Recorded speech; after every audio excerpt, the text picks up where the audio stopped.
Colonel Marcos. Hindi ko ma-imagine kasi yung sitwasyon kanina when he was asked about the warrant na na-issue ng isang judge sa Samar. No? May ano yung is that a search warrant or a warrant of arrest? Search warrant po. Yun ang in-issue ni judge. Opo. Search warrant. Search warrant po. And earlier, sinabi mo kasi, inutusan mo si SPO4 Laraga ba yun? Laraga? Police Major Laraga po. He was Police Major din, sir. I heard you said kanina na you ordered Major Laraga to arrest si Mayor Espinosa. Why would you make such an order? Hindi lang siya arestado, nakadetain na siya eh. So bakit? Ano yung, what was the logic behind that order? The main purpose of the search warrant, sir, is because of the... No. Yung arrest order that you ordered Major Laraga to implement. Sinabi mo kasi kanina, sabi mo, I ordered Major Laraga to arrest Mayor Espinosa. Di ba nakadetain na siya? Yes, sir.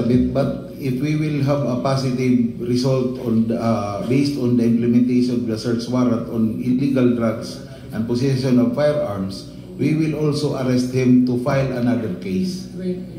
Because it would be a separate case doon, sir, na nakakulong po siya. Kasi ibang kaso po yun, sir. So, every time na merong I'm sure, no, when you served the search warrant, nag-coordinate kayo sa BJMP ng Albuera. Ng Albuera ba? Anong jail? By sub-provincial jail, sir. Yeah, but you've coordinated with them, correct? Hindi po. Ang coordination po namin doon lang po sa Baybay City Police Station, sir. City Police Station. Yung Hindi ba protocol or SOP na magko-coordinate kayo with the provincial jail warden at saka syempre yung mga jail guards? Yung po sana, sir, ang normal procedure. Kaya lang po, based po doon sa validity po, sir, ng search warrant at doon sa intelligence information that some of the jail guards are already involved on the, kumbaga, nasusuhulan na po doon sa drug trade, sir. So, we would think if we will coordinate, baka, sir, ma-clean up, sir, yung lugar, wala kaming abutan doon. So, by not coordinating with them, kasi ang feeling nyo, sila ay may connection doon sa drug trade, sir. Drug trade sa loob. Kaya doon kayo sa police nag-coordinate. Yes, sir. And when you entered the jail, the provincial jail, kanina narinig ko, sinabi mo that 19 personnel kayo. Yes po, sir. Not all CIDG. Meron pong maritime group po kami kasama. Lahat ba yung 19 na pumasok sa jail nakasuhan? Yes, Mr. Chair. So you were all respondents to a case? Lahat kayo? Yes, Mr. Chair. At you're telling us na yung 90 na yon na-dismiss yung kaso? In RTC court, sir. So lahat kayo na-dismiss? Na-acquit po, sir. I'm sorry, na-acquit. Yeah. Yes, sir, Mr. Chair. Okay. Kasi it's still a puzzle to me kung bakit nagkaroon ng order na magkaroon pa, kailangan pa pala ng search warrant sa loob ng kulungan, no? Isa yon. Di ba normally ang ginagawa nyo oplan galugad, di ba? Gagalugad, meron kayong info dun sa loob. Hindi naman kailangan na ng search warrant.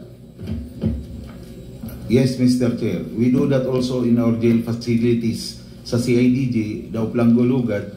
It is also a normal procedure on BJMP and Bucor, sir. And if it's a normal procedure, yung galugad, ba't nangailangan pa kayo ng search warrant? Based po sa justification ng provincial officer ko, si Major Laraga, he was holding an intelligence information pertaining to the drug trade on his deponent. So, dinala po niya yung pag-file ng search warrant doon sa judge, na-convince po niya yung judge na mag-issue ng search warrant para i-search po yung facility. Yun nga, natanong niya kanina kasi ni Congressman Paduano. Kaya paulit-ulit nga yung sagot mo. Sinasabi mo nga may order ka kasi pagkakarinig ko nga kanina, nabanggit mo that you actually instructed si Major Laraga to arrest the already arrested and the already detained Mayor Espinosa. Yun lang sa akin hanggang sa ngayon ay still a puzzle to me. Kaya ko lang natanong ulit. Yes, Congressman Paduano, you want to make a follow-up? Mr. Chair. O sige, si Congressman Akop. Yun, dun sa inyong puzzle. Yung puzzle po ninyo. Yes. Kaya nag-apply sila ng search warrant para makapasok at mapatay nila yung tao. May reward yung patay eh. Yung buhay wala eh. Tama. Thank you, Mr. Chair. Salamat. Salamat. May I know, Colonel Marcos, meron ka bang STL? Wala naman po, sir. Wala ka bang, is it correct, Colonel Garma, na wala siyang STL? Basa ka na. Mr. Chair, nung nasa PCSO pa ako, kaibigan niya po yung may-ari ng STL sa area kung saan po siya assigned. So, I think nagkaroon ng partnership when the time na detain po yung tao na may-ari ng STL. Iyan ba ay si J.Y. Archers, Colonel? Yes, Mr. Chair. So, you're a partner of J.Y. Archer? Hindi po. Bali, ang nangyari po dyan, may-ari po ng JY Archers, yung franchise owner po, problemado po siya sa pag-implement po ng franchise na nakuha niya sa PCSO. Because there are a lot of illegal gambling in South Cotabato. So, ang ginawa ko po, based po on the instruction po ng PCSO at saka ng CIDG, kasi mandated po kami ng CIDG on operating on illegal gambling, tinulungan ko po, Mr. Chair, para po ma-implement po niya yung STL franchise niya. Sige, para hindi tayo magtagal dyan, babalikan natin ulit yan sa sunod. So, you better convince this committee, Colonel Marcos, in our next committee hearing. So,